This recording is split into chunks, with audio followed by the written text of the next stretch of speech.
Une vieille femme est dos au public dans un fauteuil roulant, seule.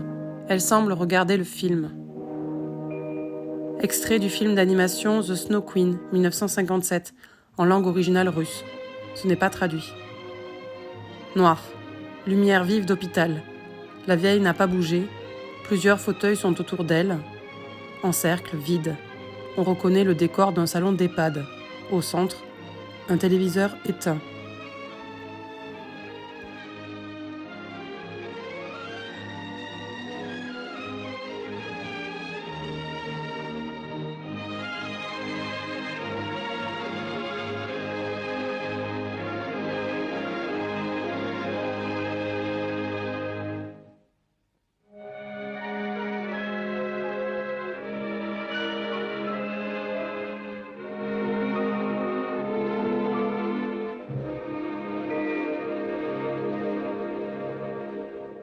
Tu te regardes dans le miroir et tu vois 2 cornes pousser.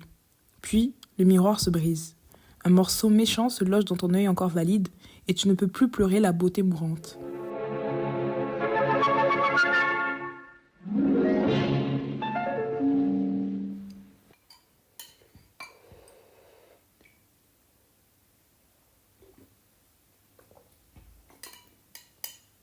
Je ne sais pas si tu te souviens de l'histoire de cet homme qui marche dans la neige et qui a envie de s'y reposer un instant. Ça brille et ça appelle d'une lumière que le ciel noir reflète comme un lac immobile où l'homme pourra boire le gel bleuté.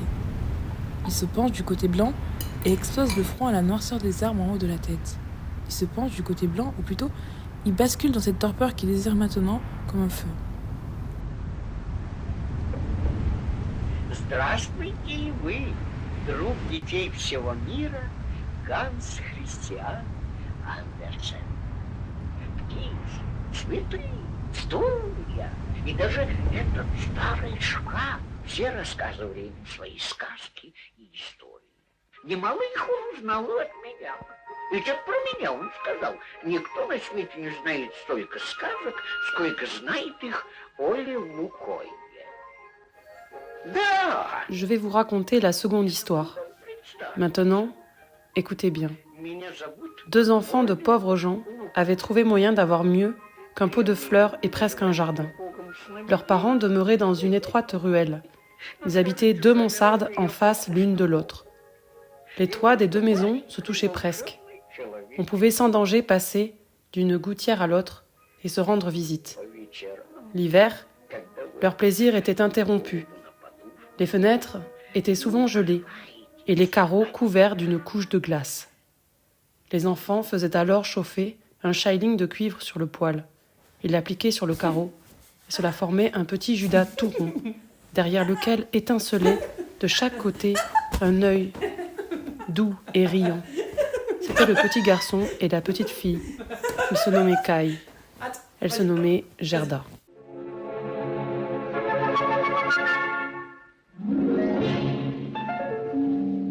En été, ils pouvaient donc aller l'un chez l'autre d'un seul saut. En hiver, il leur fallait descendre de nombreux escaliers et en remonter autant. On était en hiver. Au dehors, la neige voltigeait par milliers de flocons. « Ce sont des abeilles blanches, dit la grand-mère. »« Ont-elles aussi une reine ?» demanda le petit garçon, car il savait que les abeilles en ont une. « Certainement, dit la grand-mère. La voilà qui vole là-bas, où elles sont en masse. Elle est la plus grande de toutes. Jamais elle ne reste en place, tant elle est voltigeante. Est-elle sur terre ? Tout à coup, elle repart se cacher dans les nuages noirs. Dans les nuits d'hiver, c'est elle qui traverse les rues des villes et regarde à travers les fenêtres qui gèlent alors et se couvrent de fleurs bizarres.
Aïe!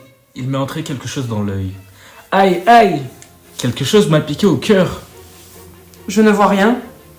Je crois que c'est parti. Dès lors, Kai ne joua plus au même jeu qu'avant. Il joua à des jeux raisonnables, à des jeux de calcul. Un jour qu'il neigeait, l'hiver était revenu. Il prit une loupe qu'on lui avait donnée et, tendant le bout de sa jaquette bleue au dehors, il y laissa tomber des flocons. « Viens voir à travers le verre, Gerda, dit Kai. » Les flocons à travers la loupe paraissaient beaucoup plus gros. Ils formaient des hexagones, des octogones et autres figures géométriques. « Regarde !» reprit Kai, « comme c'est arrangé avec art et régularité. N'est-ce pas bien plus intéressant que des fleurs ? Ici, pas un côté de l'étoile qui dépasse l'autre. Tout est symétrique. Il est fâcheux que cela fonde si vite. S'il en était autrement, il n'y aurait rien de plus beau qu'un flocon de neige. » Quand la lumière se rallume, les vieux ont disparu et la jeune fille aussi. Un infirmier amène un bouquet de fleurs et le place au centre de la table du salon, dans un vase en cristal transparent. Il lit le nom inscrit sur la carte du bouquet. Tiens, c'est pour Madame M. C'est un bouquet de sa fille. Mais il va falloir les jeter. Les fleurs sont interdites ici. Ils le savent pourtant. On avait dit des pots en terre, pas des fleurs coupées. À moins que, il paraît que si on utilise l'eau de la marque Vestal, les éléments nutritifs et régulateurs de pH de cette nourriture pour fleurs coupées permettent aux fleurs de retrouver leur équilibre naturel et de mieux résister à la décomposition de leurs cellules et de leurs tiges, avec une durée de vie en vase prolongée. L'eau n'est pas souillée, la vase n'est pas souillée. Tout le monde est content. Il sort, il revient, il emporte le bouquet, noir. Quand la lumière revient, la vieille est sur un fauteuil près de son lit et d'une fenêtre. Elle lit une lettre, en chemise de nuit rose. « Maman, je voulais venir te voir la semaine dernière, mais ils ont changé les heures de visite. Je dois venir ni trop tôt, ni trop tard. Avant le repas du soir, mais bien après le goûter. Pas pendant la sieste, ni sur le temps des activités. Tu sais, la dernière fois, je suis partie avant que tu manges parce que c'est trop dur de te voir manger sans les dents. Tes assiettes se déclinent en couleurs comme un désert de sable infini. Quand je suis là, tu refuses de manger. Alors pourquoi tu dis oui quand c'est les infirmières ? Maman, tu dis non comme une enfant. Je me souviens des étendues de tissu sur cette table marquée au stylo à l'étage des escaliers de marbre noir, froid. Je me souviens du bruit des bocaux de boutons rangés par taille et par couleur. De la rangée de dés à coudre offerts à portée des voyages. Déjà, les images se dissipent dans cette forêt qui t'abrite. Le foyer n'existe plus.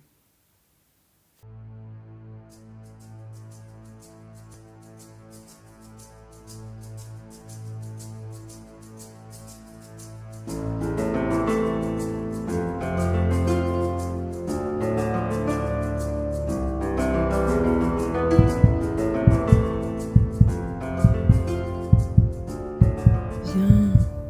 Oui. Viens. Viens. Viens.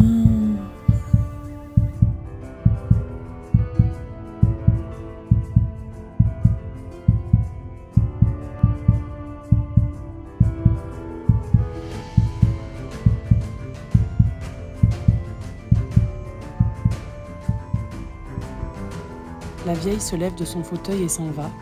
Elle semble suivre la voie. Fin du premier tableau.